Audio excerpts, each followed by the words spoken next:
আলাইকুম রহমতুল্লাহি ওয়া বারাকাতুহু। আপনারা দেখছেন তাজউদ্দিন এনএল ব্লগ পেজ থেকে। আমি রয়েছি মোহাম্মদ তাজউদ্দিন। তো আপনাদের সামনে আজকে নিয়ে এসেছি আমি একটা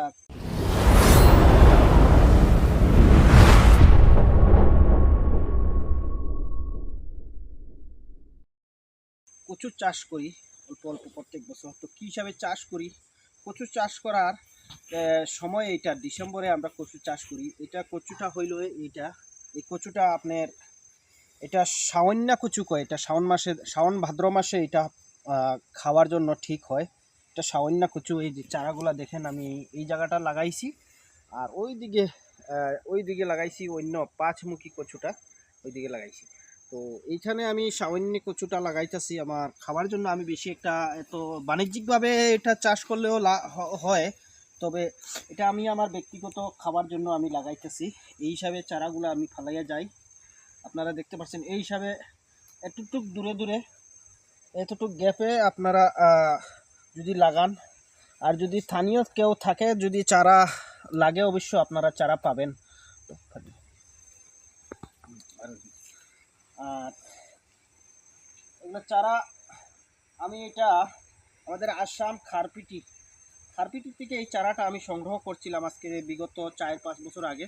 তবে এখন আমার নিজের কাছে চারাটা আছে। আপনারা লাগলে কারোর যদি লাগে আপনারা অবশ্যই নিতে পারবেন আমার লগে যোগাযোগ করলে। আমার কাছে 6-7 কুইন্টাল চারা আছে, এটার নিতে পারবেন আপনারা যদি আপনারা এটা চাষ করবার ইচ্ছুক থাকে। তো আউকচু, এটা আউকচু বলে। আউকচুর চারাটা আমাদের এখানে আঞ্চলিক ভাষায় আউকচু, আর আপনাদের এলাকায় কি কচু বলে আমি জানি না।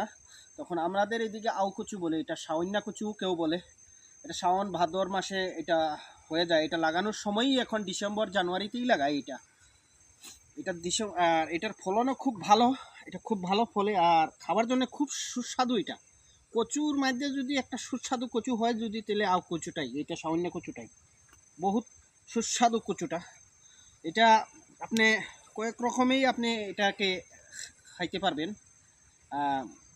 আপনি রান্না করে সবজি বানিয়ে খাইতে পারবেন, আপনি ডাইল বানিয়ে খাইতে পারবেন, আপনি এটা দিয়ে যদি চাটনিও বানান তাও হবে। তারপরে আরেকটা কথা, এটা পুড়িয়াও খাইতে পারবেন আলুর মতন। একদম পিছল হয় না, এটা পিছলা হয় না, একদম আলুর মতন হয়, একদম সুন্দর, খাইতেও খুব সুস্বাদু। এটা সবখানে ফট করে পাওয়া যায় না। এটার চারা এইদিকে নাই, আমাদের এই এলাকা নাই। আসামে আপনার খারপিটি সাইডে এটা বেশি পাওয়া যায়। তো হিসাবে আমি ফালাই যেতেছি। আপনারা দেখছেনই এটা। তো দোয়া করবেন আপনারা। আর কারো যদি লাগে এটা, তাইলে অবশ্যই আমার সাথে যোগাযোগ করলে এই চারাগুলো আমার থেকে সংগ্রহ করতে পারবেন। তো ভালো থাকবেন, সুস্থ থাকবেন। ধন্যবাদ। আসসালামু আলাইকুম।